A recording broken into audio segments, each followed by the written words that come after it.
Primeiro Deus complica, depois descomplica, depois ele te explica por que complicou. E uma vez, há muito tempo atrás, eu fui a uma igreja pequena aqui na minha cidade e eu escutei um pastor falando isso há bastante tempo e eu fiquei com isso, essa frase não saiu da minha cabeça. E eu fiquei assim meditando nessa palavra, nessa frase.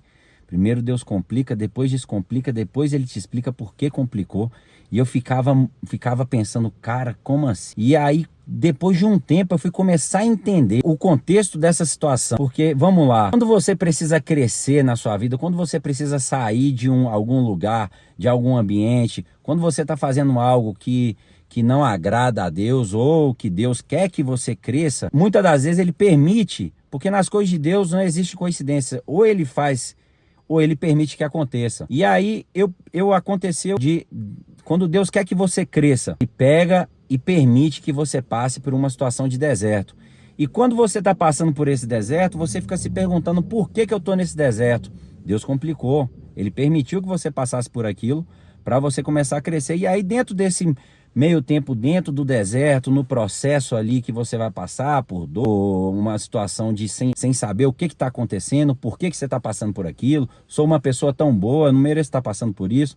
E aí você começa a olhar em torno e começa a entender que você precisa aprender algo e você aprende. E aí Deus começa já a descomplicar. Quando ele começa a descomplicar é o momento que você começa a entender por que ele te colocou naquele deserto. Quando você tá no momento e olha, cara, uau, eu tava naquele deserto, agora eu já tô nessa situação, eu saí desse ambiente, eu saí dessas pessoas. Isso é coisa de Deus me colocou no deserto, ele permitiu que eu passasse por aquilo para eu poder sair desse caos que eu vivia e para eu poder crescer na vida. E aí você entende que ele está descomplicando. E aí você olha e fala assim, uau, agora eu estou entendendo. Aí eu no meu lugar, comecei a entender por que aquele pastor falou isso. Primeiro Deus complica, depois descomplica.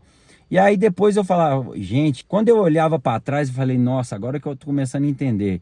E eu percebi que eu aprendi e comecei a evoluir, falei, agora eu estou entendendo por que ele complicou. Então aí, primeiro Deus complica, depois descomplica, depois ele te explica que na hora, nesse caminho, você vai entender o porquê que você passou por aquilo. Depois ele te explica por que ele complicou. E aí você entende. Eu precisei entrar no deserto para crescer, para amadurecer. Depois ele descomplicou, me ensinando por que eu fui parar naquele deserto. E depois você entende o motivo dele ter complicado, que foi para o seu crescimento, e você vai e agradece. Se você pegou essa visão, coloca aqui nos comentários. Eu já passei por isso, na minha vida também foi assim. Vamos para cima. Já me segue aqui, já se inscreve aqui no meu canal. Manda esse vídeo para alguém que precisa pegar essa visão também.